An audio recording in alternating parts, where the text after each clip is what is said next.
Hello बच्चों, तो अब हम डिस्कस करेंगे इक्विलिब्रियम चैप्टर का क्वेश्चन नंबर 26, जिसमें देखते हैं क्या गिवन है। So which of the following reactions will get affected by increasing in pressure. तो आप क्या कर रहे हो, जो एक्सटर्नल प्रेशर है उसको बढ़ा रहे हो सिस्टम के अंदर, जो भी कुछ प्रेशर है उसको और आप ज्यादा इंक्रीज कर रहे हो। ठीक है, ये कंडीशन समझ में आ गई।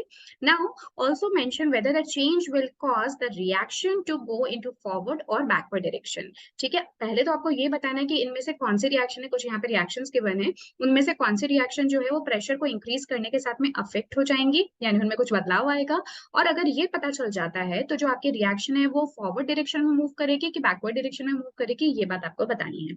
ठीक है, तो कुछ कुछ क्वेश्चन हमारे पास में, देखो अब आपको इतना समझ में आ गया होगा, आपको अप्लाई क्या करना है, ली चैटलियस प्रिंसिपल, जो कि हम लास्ट क्वेश्चन में भी सॉल्व करके आ रहे हैं।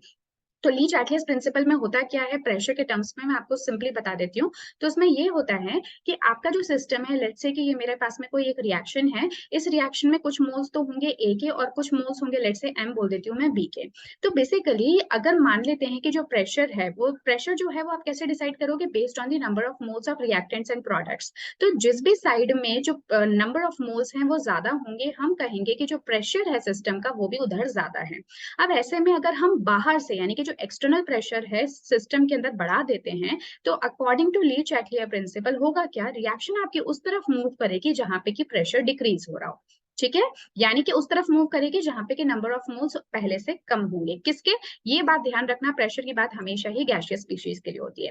इसी तरह से अगर आप पी एक्सटर्नल को, यानी कि जो प्रेशर है बाहर से, उसको कम कर देते हो, तो according to Le Chatelier principle reaction आपका वहां पे मूव करेगा जहां पे कि रिएक्शन के अकॉर्डिंग नंबर ऑफ मोल्स बढ़ रहे हो, यानी कि जो pressure because of the gaseous particles है वो बढ़ रहा हो।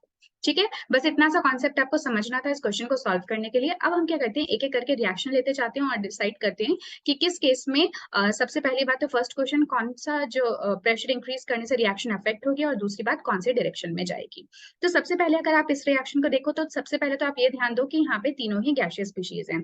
अगर मैं नंबर ऑफ मोल्स की बात करूं, तो यहाँ पे मुझे एक मोल नजर आ रहा है, और यहाँ पे मुझे एक मोल इसका एक मोल इसका, यानी कि दो मोल्स नजर आ रहे हैं। ठीक है, तो ऑब्वियसली जो मेरे मोल्स हैं वो प्रोडक्ट साइड में ज्यादा हैं। ठीक है, अब अगर हम ऐसे में एक्सटर्नल प्रेशर को बढ़ाते हैं, तो रिएक्शन उस तरफ मूव करेगी जहां पे number of particles, number of moles कम हो रहे होंगे। तो आप देख सकते हो कि रिएक्शन को मूव करना पड़ेगा बैकवर्ड डायरेक्शन में, सो दैट कि वो ज्यादा से ज्यादा CO और Cl2 को फॉर्म करे, क्योंकि यहाँ पे प्रेशर जो है ऑलरेडी कम है।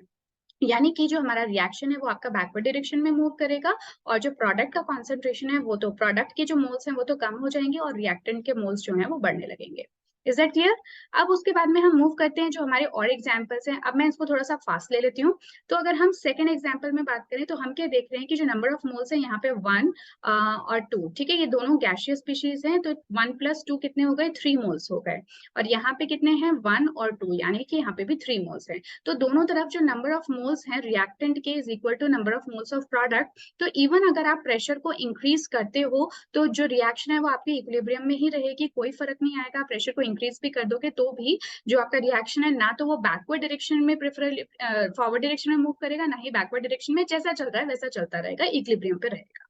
ठीक है, इसी तरह से अगर हम थर्ड एग्जाम्पल की बात करें, तो यहाँ पे हम क्या देख रहे हैं, सबसे पहले तो सॉलिड को आप हटा दो। अब जो नंबर ऑफ मोल्स है रिएक्टेंट साइड में वो कितने हैं, वो आपको 1 नजर आ रहे हैं, जबकि प्रोडक्ट साइड में कितने हैं, 2 हैं। तो मतलब कि जो रिएक्टेंट के मोल्स हैं वो कम है प्रोडक्ट के मोल से, राइट। तो रिएक्शन मेरी किस तरफ मूव करेगी, क्योंकि आप एक्सटर्नल प्रेशर को बढ़ा रहे हो, तो रिएक्शन उस तरफ मूव करेगी जहां पे कि प्रेशर क्या हो, कम हो रहा हो, यानी कि जहां पे नंबर ऑफ मोल्स किस तरफ कम हो। तो कम किधर है, रिएक्टेंट में, तो रिएक्शन हमारी बैकवर्ड डायरेक्शन में मूव करेगी। ठीक है, सो आई होप अब आपको समझ में आने लग गया होगा कि आपको क्वेश्चन को किस तरह से यूज अप्लाई करना है।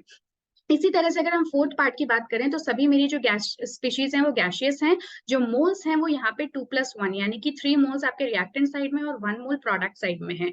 तो अब यहाँ पे जो नंबर ऑफ मोल्स रिएक्टेंट के हैं वो प्रोडक्ट के मोल से ज्यादा हैं। जब आपने एक्सटर्नल प्रेशर को बढ़ाया, तो रिएक्शन आपकी उस तरफ मूव करेगी जहां पे कि प्रेशर कम हो रहा हो। प्रेशर कम हो रहा है आपका प्रोडक्ट साइड में, इसका मतलब कि जो आपका रिएक्शन है वो किस तरफ मूव करेगा, फॉरवर्ड डायरेक्शन में, क्योंकि नंबर ऑफ मोल्स प्रोडक्ट के क्या है, कम है।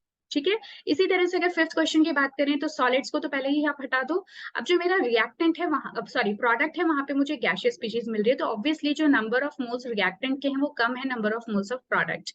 अगेन वही फंडा, एक्सटर्नल प्रेशर अगर आप बढ़ाते हो तो रिएक्शन वहां मूव करेगी जहां पे प्रेशर कम हो रहा हो। प्रेशर कम आपका कहाँ है, रिएक्टेंट साइड में, इसका मतलब रिएक्शन मेरी बैकवर्ड डायरेक्शन में मूव करेगी क्योंकि नंबर ऑफ मोल्स रिएक्टेंट के क्या है, कम है। अब फाइनल जो क्वेश्चन है इसमें आप देखो यहाँ पे ये भी गैसियस स्पीशीज, ये भी गैस गैस गैस, ठीक है। टोटल मोल्स हम कैलकुलेट कर लेते हैं, रिएक्टेंट साइड में 5 + 4 कितना हो गया, 9 हो गया, और यहाँ पे कितना हो गया, 4 + 6 कितना हो गया, 10 हो गया।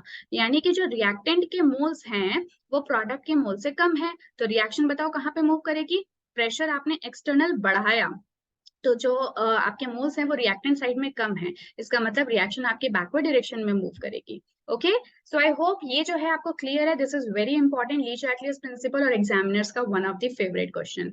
तो आप चाहे तो अपने जो भी आपके आंसर्स आते हैं उनको यहाँ से भी एक बार मैच करके देख सकते हो for these 6 questions. Okay, I hope you have understood. Next class में मिलेंगे नेक्स्ट क्वेश्चन के साथ में, दैट इज क्वेश्चन नंबर 27।